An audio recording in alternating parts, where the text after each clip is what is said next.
Hello बच्चों, welcome back to our channel mastermind.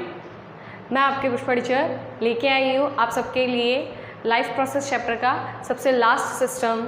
आज हम करने वाले हैं पार्ट 8, जिसको हम बोलेंगे एक्सक्रीटरी सिस्टम। ये भी एक सबसे इम्पॉर्टेंट सिस्टम है। लाइफ प्रोसेस में 4 इम्पॉर्टेंट सिस्टम्स थे, हमने 3 इम्पॉर्टेंट डिस्कस कर लिए हैं, that is nutrition, respiration as well as transportation. तो अब हमारा लास्ट टॉपिक है जो हम डिस्कस करने वाले हैं एक्सक्रीटरी सिस्टम। तो किस चीज़ का एक्सक्रीटरी सिस्टम शुरू होता है वो अच्छे से सुनना और नोट्स भी बनाना, वीडियो एंड तक देखना, और पसंद आता है आपको शेयर, कमेंट्स और सब्सक्राइब ज़रूर करना ताकि आपको नए नए वीडियोज़ का नोटिफिकेशन मिलता रहे। सबसे पहले अगर हम ह्यूमन बींग्स के अंदर एक्सक्रीटरी सिस्टम की बात करते हैं तो ह्यूमन बींग्स के अंदर उनका एक्सक्रीटरी वेस्ट क्या है, ऐसा कौन सा वेस्ट है जिसे हम रिमूव करना चाहते हैं। हमारे पास 2 टाइप का वेस्ट होगा, one which will be called as solid waste and the other one which will be called as liquid waste. सबसे पहले वेस्ट किसको बोलते हैं बच्चों? वेस्ट एक ऐसा सब्सटेंस है जो मेनली उसके अंदर क्या प्रेजेंट होगा, तो नाइट्रोजनस वेस्ट प्रेजेंट होगा, और जो हमारे बॉडी को ज़रूरत नहीं है इसीलिए हम उसे रिमूव नहीं कर रहे। अगर वो प्रेजेंट होगा तो कहीं ना कहीं उसके अंदर कुछ टॉक्सिक सब्सटेंस प्रेजेंट होने की वजह से वो हमारे बॉडी के लिए हार्मफुल हो जाएगा।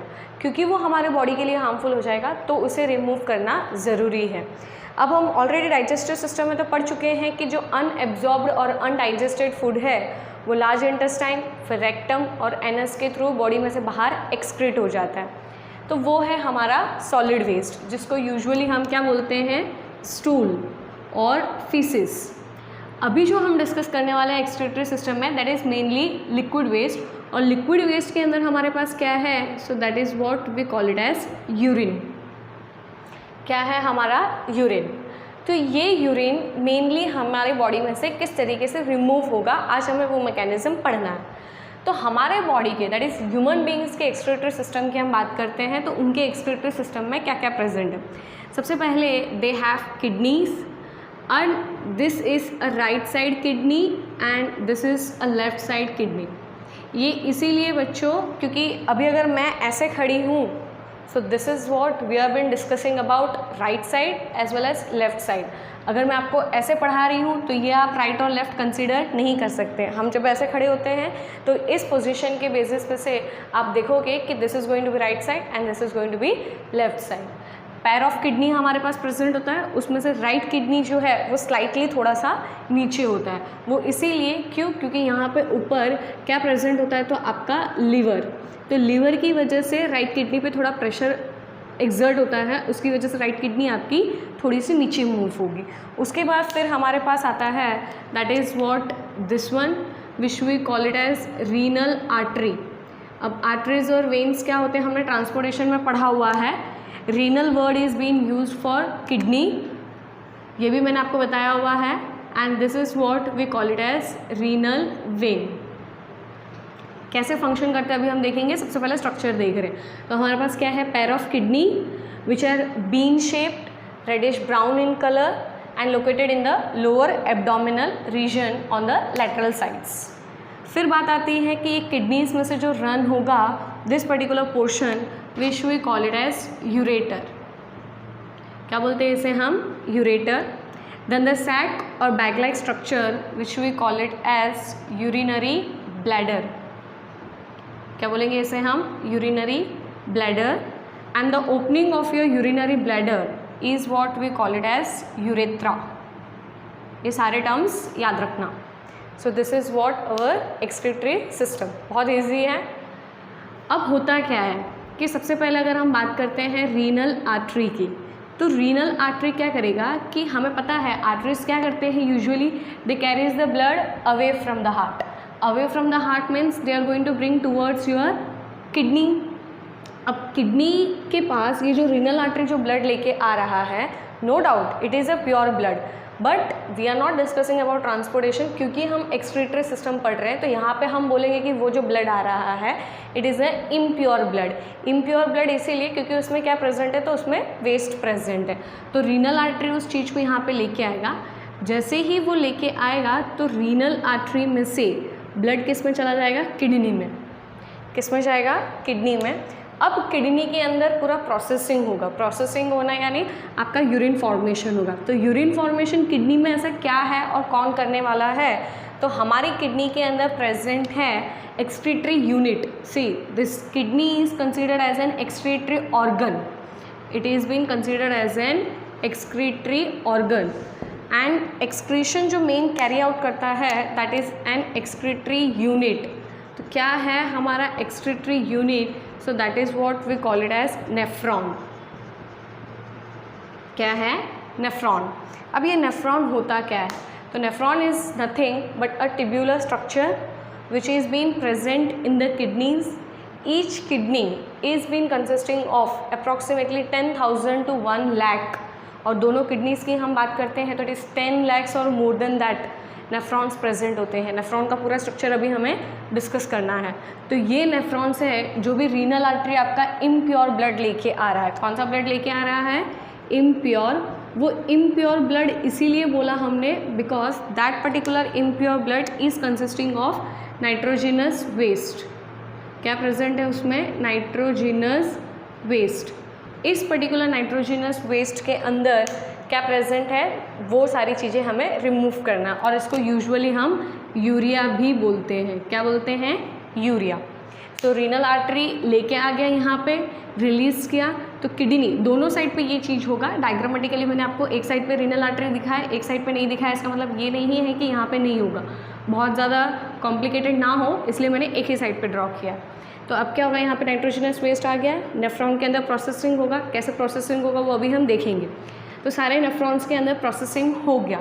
जैसे ही प्रोसेसिंग हो गया, नाइट्रोजनस वेस्ट जब किडनी ने एब्जॉर्ब कर लिया, तो अब क्या होगा, प्योर ब्लड। तो वो प्योर ब्लड अब इस किडनी में से कहाँ पे जाएगा, रीनल वेन। कहाँ पे जाएगा, रीनल वेन। और ये रीनल वेन फिर वापस से उसे लेके जाएगा टुवर्ड्स द हार्ट। समझ में आ रहा है बच्चों क्या हो रहा है, कि जो हमारा पर्टिकुलर रीनल आर्टरी है वो रीनल आर्टरी ब्लड को लेके आ रहा है, पोर कर रहा है इस in this particular capillary tube, फिर उसमें से वो किडनी में जाएगा और किडनी में प्रोसेसिंग होगा, उसके बाद वो रीनल वेन के थ्रू आगे प्रोसीड होगा। अब यहाँ पे जो भी तुम्हारा कुछ नाइट्रोजनस वेस्ट है, जो यूरिन बन रहा है, वो अब प्रोसेस पाथवे कैरी करेगा टुवर्ड्स दिस यूरेटर, और ये यूरेटर में से पूरा आपका यूरिन आके ऐड हो जाएगा और इस पर्टिकुलर यूरिनरी ब्लैडर को वो फिल कर देगा। मतलब ये हमारा पूरा यूरिनरी ब्लैडर यूरिन से फिलअप हो गया। जब पूरा यूरिनरी ब्लैडर फिल हो जाएगा तो यूरिनरी ब्लैडर के वॉल के ऊपर प्रेशर जनरेट होगा। जब इसके वॉल के ऊपर प्रेशर जनरेट होगा तो यहाँ के जो मसल्स हैं वो मसल्स कॉन्ट्रैक्ट होने लगेंगे। क्योंकि वो मसल्स कॉन्ट्रैक्ट हो रहे हैं तो कॉन्ट्रैक्ट होने की वजह से यूरेथ्रा ओपन हो जाएगा, और यूरेथ्रा के ओपन होने की वजह से तब जाके हम हमारे बॉडी में से यूरिन को रिलीज़ करते हैं। आई होप आपको इतना एक्सक्रीटरी सिस्टम समझ में आया। इसमें अब मेनली हमें जो डिस्कस करना है that is the structure of nephron. तो चलो पहले वो देख लेते हैं। एग्ज़ाम में आपको एक्सक्रीटरी सिस्टम पूछेंगे तो मेनली ये तो ड्रॉ करना भी है, और नहीं भी करोगे तो भी चलेगा, लेकिन नेफ्रॉन ड्रॉ करना कंपलसरी है। तो जल्दी से देख लेते हैं कि नेफ्रॉन का स्ट्रक्चर क्या है उसमें और वो किस तरीके से वर्क करता है। इससे पहले कि हम स्टार्ट करें, ह्यूमन बींग्स के अंदर जो यूरिन फॉर्मेशन है it is being mainly divided into 3 steps. Into how many steps, 3 steps. सबसे पहला step which is what we call it as reabsorption, it is filtration. इस फिल्ट्रेशन को हम लोग ग्लोमेरुलस फिल्ट्रेशन भी बोलते हैं। And second which we call it as reabsorption, and third which we call it as tubular secretion. क्या है हमारा थर्ड स्टेप, ट्यूब्यूलर सिक्रीशन। ये हमारा यूरिन फॉर्मेशन के 3 पर्टिकुलर स्टेप्स हैं। तो इसे समझने के लिए जल्दी से अब हम ड्रॉ कर लेते हैं नेफ्रॉन। तो नेफ्रॉन को अगर आपको ड्रॉ करना है तो this is what a rough sketch of your nephron. Nephron start होता है, it is highly coiled tube, which is been mainly divided into 3 parts, and that particular 3 parts over here we are going to discuss now.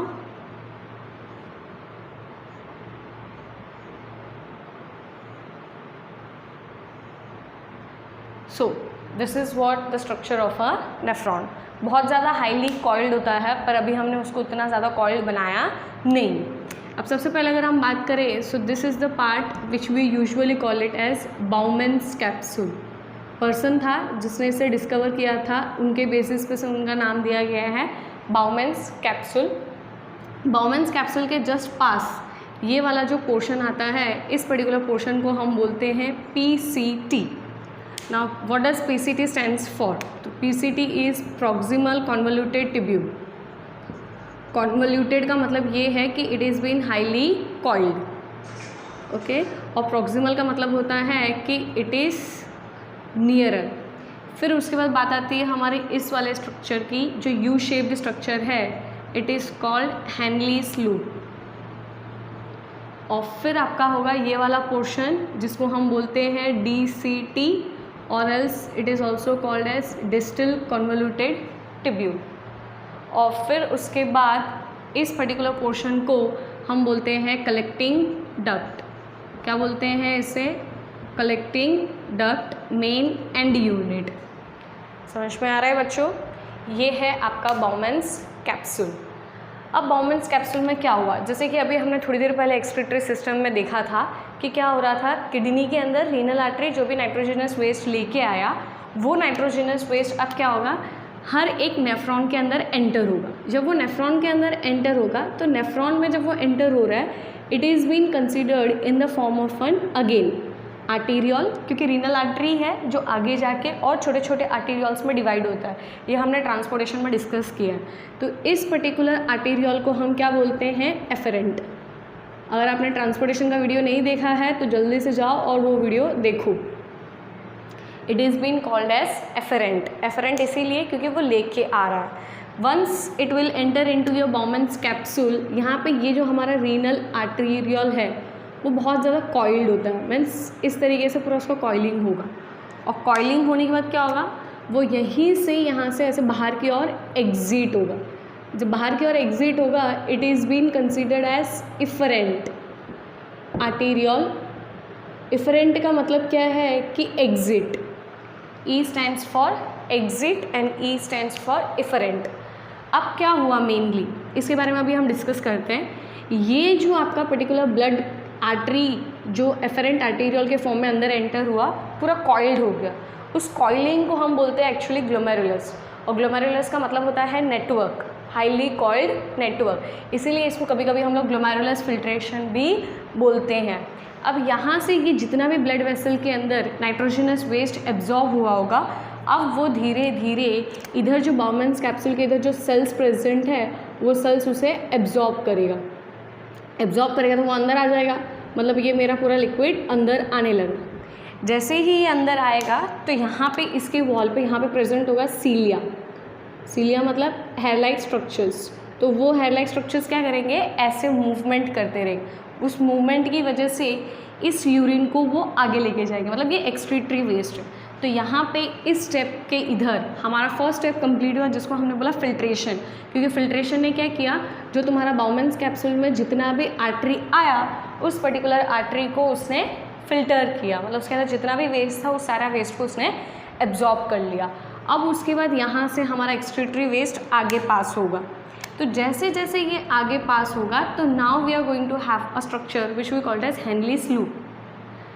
अगर हम detail पढ़ते हैं तो इसको descending limb बोलते हैं, इसको असेंडिंग लिम्ब बोलते हैं, बट अभी तुम्हारे बुक में नहीं मेंशन किया. तो ये क्या करते हैं, जैसे बच्चों अभी समर का सीज़न आता है, विंटर सीज़न आता है, रेनी सीज़न होता है, हमारे बॉडी में से जितना अमाउंट ऑफ यूरिन एक्सक्रीट होता है वो अमाउंट ऑफ यूरिन वेरी करता है. क्यों? अगर समर सीज़न हो तो आपके बॉडी में से ज़्यादा एक्सक्रीटरी वेस्ट रिलीज़ नहीं होगा, क्योंकि बॉडी में से ऑलरेडी स्वेट के फॉर्म में बहुत ज़्यादा वाटर कंटेंट जो है वो रिलीज़ होते जा रहा है. और विंटर और रेनी सीजन में तो स्वेट नहीं होता, प्रस्पायरेशन नहीं करते हैं हम लोग, इसीलिए उस टाइम पे क्या होगा, बॉडी में से यूरिन ज़्यादा होगा. तो वो चीज़ कहाँ होता है, specially that particular thing takes place over here. Which is our second step which we called as reabsorption. मतलब जब भी आपका यूरिन यहाँ से वो पास आउट हो रहा है तो आपका यूरिन बहुत ज़्यादा डाइल्यूटेड होगा। डाइल्यूट का मतलब क्या है बच्चों, कि डाइल्यूट मतलब उसमें वाटर का कॉन्सेंट्रेशन ज़्यादा है। क्योंकि वाटर का कॉन्सेंट्रेशन ज़्यादा है वो मेरे बॉडी में से मैं एक्सक्रीट नहीं कर सकती, तो ये डिसेंडिंग लिम्ब के इधर जितना भी सेल्स प्रेजेंट है वो सारे सेल्स क्या करेंगे, उस पर्टिकुलर वाटर को एब्जॉर्ब कर लें। अब वाटर के साथ साथ यहाँ पे और भी कुछ चीज़ें हैं जो एब्जॉर्ब होगी हमारे इस पर्टिकुलर वेस्ट के अंदर, क्योंकि वेस्ट के साथ साथ यहाँ पे और भी कुछ इंपॉर्टेंट चीज़ें वो एब्जॉर्ब कर लेना। उसमें क्या प्रेजेंट है, तो जैसे कि ग्लूकोज, फिर अमीनो एसिड्स, फिर कुछ सॉल्ट्स प्रेजेंट होते हैं जैसे NaCl, और कुछ मिनरल्स भी प्रेजेंट होते हैं। तो इन सब को तो हम हमारे बॉडी में से लॉस नहीं कर सकते, तो उनको भी अब हम क्या करेंगे, यहाँ पे इस डिसेंडिंग लिम्ब के इधर एब्जॉर्ब करना शुरू करेंगे। रीएब्जॉर्प्शन, दोबारा एब्जॉर्प्शन हो रहा है। यहाँ पे एक बार फिल्ट्रेशन होकर एब्जॉर्ब हो चुका है, इसलिए इसको हम क्या बोलेंगे, reabsorption. Actually reabsorption is what, selective reabsorption. कुछ सेलेक्टेड चीज़ों को ही हम एब्जॉर्ब करेंगे। फिर उसके बाद क्या होगा, यहाँ से अब आपका यूरिन आगे पास आउट होगा। जैसे जैसे आगे पास आउट होगा तो अब यहाँ पे मेरा यूरिन जो है it is going to be highly concentrated. अभी तक डिसेंडिंग लिम्ब पे क्या था, डाइल्यूटेड, क्योंकि पानी जो है वो ज़्यादा था। अब हमने पानी पूरा एब्जॉर्ब कर लिया। जैसे हमने पानी एब्जॉर्ब कर लिया, आगे जा रहे हैं तो अब यहाँ पे पानी का कॉन्सेंट्रेशन कम है, इसलिए अब ये क्या हो जाएगा, कॉन्सेंट्रेटेड यूरिन। क्या होगा, कॉन्सेंट्रेटेड यूरिन। अब वो कॉन्सेंट्रेटेड यूरिन यहाँ से जब आगे ऐड होगा, यहाँ पे भी कुछ वेस्ट सब्सटेंसेस होते हैं, कुछ डैमेज सेल्स वगैरह होते हैं, और वहाँ पे भी कुछ सब्सटेंसेस का सिक्रीशन होता है, तो वो सारी चीज़ें भी उसमें ऐड हो जाएगी क्योंकि वो ट्यूब के अंदर सिक्रीट हो रहा है। That's why it is been known as tubular secretion. क्या बोलेंगे उसे हम, ट्यूब्यूलर सिक्रीशन। तो वो सिक्रीशन भी पूरा इस यूरिन के अंदर ऐड हो जाएगा। फाइनली आपका यूरिन यहाँ से पास होकर इस कलेक्टिंग डक्ट में स्टोर हो जाएगा। क्या है ये हमारा कलेक्टिंग डक्ट, जिसमें पूरा यूरिन क्या हो जाएगा, स्टोर हो जाएगा। ऐसे टोटल मैंने क्या बोला आपको, एक किडनी में मिनिमम 10,000 से लेके मैक्सिमम 10 lakhs नेफ्रॉन्स जितने प्रेजेंट होते हैं, तो ये सभी नेफ्रॉन्स के अंदर यही सेम प्रोसेस होगा। सेम प्रोसेस में 3 स्टेप्स हैं हमारे पास, that is glomerulus filtration, selective reabsorption as well as tubular secretion. तो ये तीनों स्टेप्स हमें इसमें फॉलो करना है। तो क्या होगा, एफरेंट आर्टीरियल आएगा बाउमन्स कैप्सूल में कॉइल्ड के फॉर्म में, उधर पूरा ब्लड का फिल्ट्रेशन होगा, जो भी चीज़ें नाइट्रोजनस वेस्ट के फॉर्म में निकालना उसे हम एब्जॉर्ब करेंगे फिल्ट्रेशन के बाद। फिर बाउमन्स कैप्सूल से वो आगे जाएगा। फिर जैसे ही वो प्रॉक्सिमल कॉन्वोल्यूटेड ट्यूब्यूल से पास आउट हो रहा है, यहाँ पे सीलिया प्रेजेंट है तो उसको पूरा आगे पुश करेंगे। फिर वो आ जाएगा आपके हेनलीज लूप में, ये जो पूरा यू शेप स्ट्रक्चर है जिसमें डिसेंडिंग लिम्ब, जहाँ पे आपका यूरिन बहुत ज़्यादा डाइल्यूट फॉर्म में है, मतलब वाटर का कॉन्सेंट्रेशन ज़्यादा है, तो वाटर, फिर glucose, amino acid, salts, minerals जितने हैं उन सबको भी हम एब्जॉर्ब कर लेंगे। ये जो स्टेप है जहाँ पे हम डाइल्यूट और कॉन्सेंट्रेटेड, मतलब वाटर कॉन्सेंट्रेशन को बैलेंस करने की जो बात कर रहे हैं, उस चीज़ को हम क्या बोलते हैं, ऑस्मो रेगुलेशन।